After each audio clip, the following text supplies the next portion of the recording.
Okay.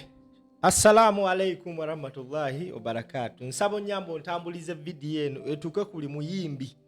Etuke ku buli muntu omututumufu mu ggwanga Uganda.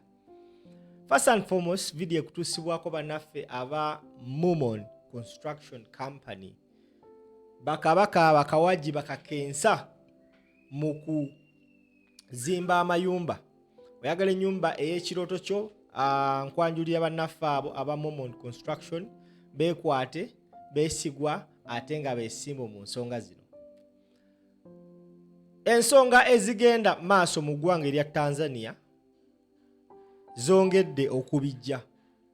As we talk right now, omuyimbi amanyikibwa nga Diamond Platnumz, omuyimbi asinga okuba w'amaanyi mu ggwanga erya Tanzania, omuyimbi abadde akuutira Samia Suluhu, president wa Tanzania akadingidi, amawulire ge tufuna eggwanga yalidduseemu, kussa ne mukyala we, kussa ne maama we.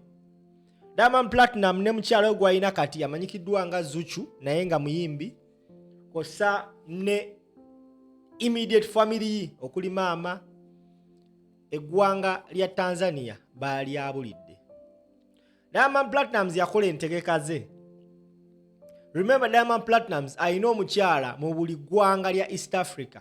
Ojje Uganda alinayo omukyala, wogende Kenya alinayo omukyala Tanasha Donna, nga kiraga nti tasobola kuleka oba oliawo taata w'omwana we kubanga atuusibwako obulumbaganyi mu mbeera emu oba endala.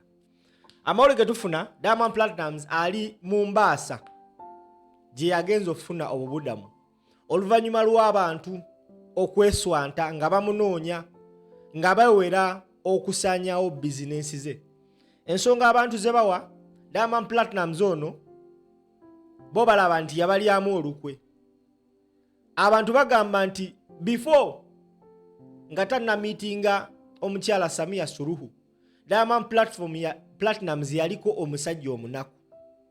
Era bo bagamba nti ettafaali bo nga abantu ba bulijjo lye balina ddene nnyo ku Diamond Platnumz, nga bo balaba ekintu ky'okuwagira omuntu abanyigirizibwa abeera nga abaliddemu olukwe. Abantu abasinga tusiiba tubagamba abayimbi mulekerawo ebintu by'okubalaata.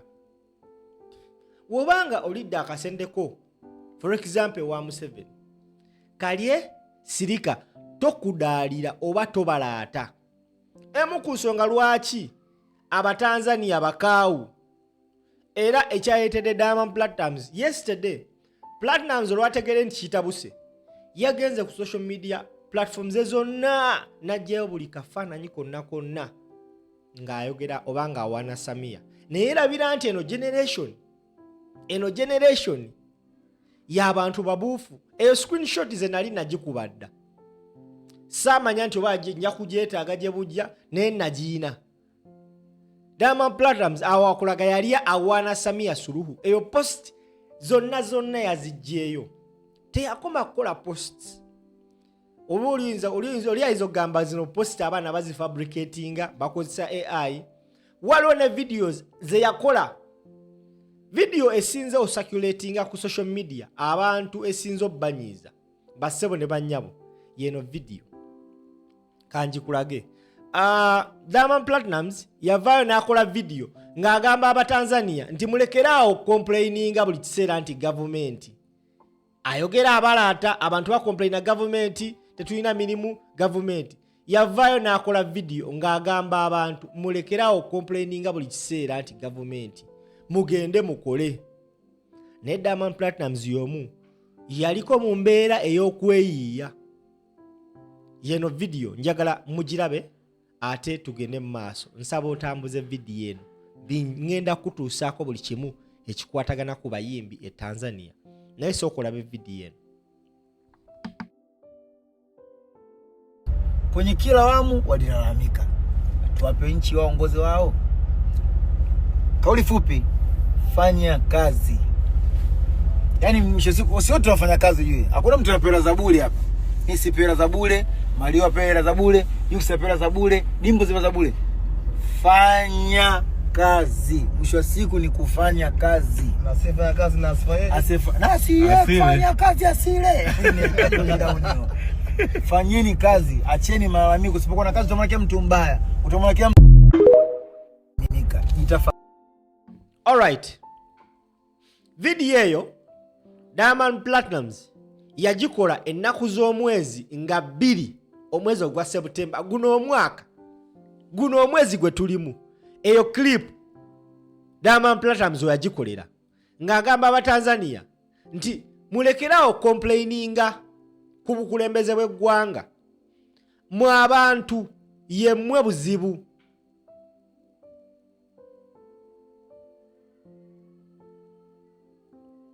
Abantu mwe buzibu mulekerawo complaininga. Kano ka video yakakola one of the friends be yali nabo n'akateeka ku TikTok ye ne ka trending.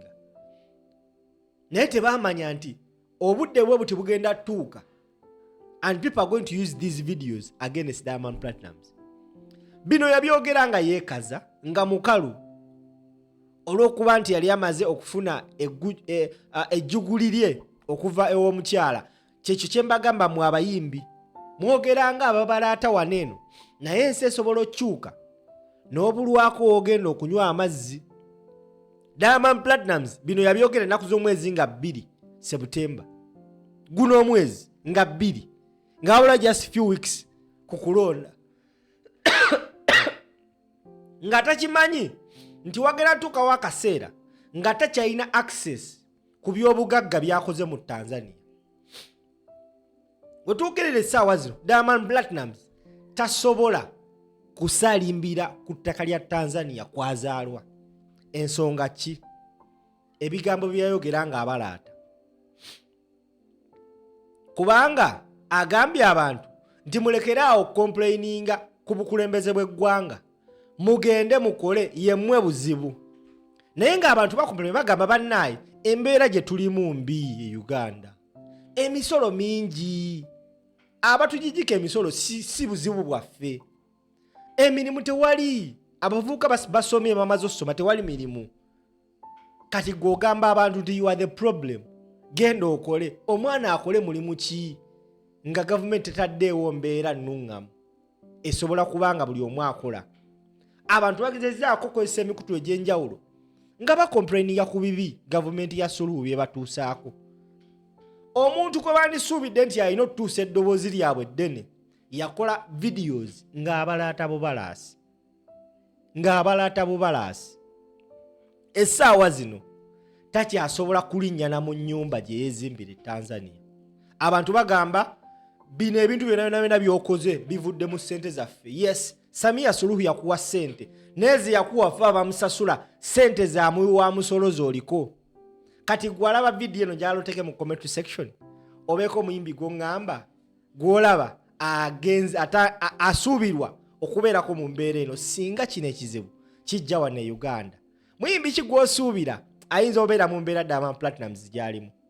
So ebintu ebiri mu ggwanga erya Tanzania kibeere ekyokuyiga eri abayimbi abali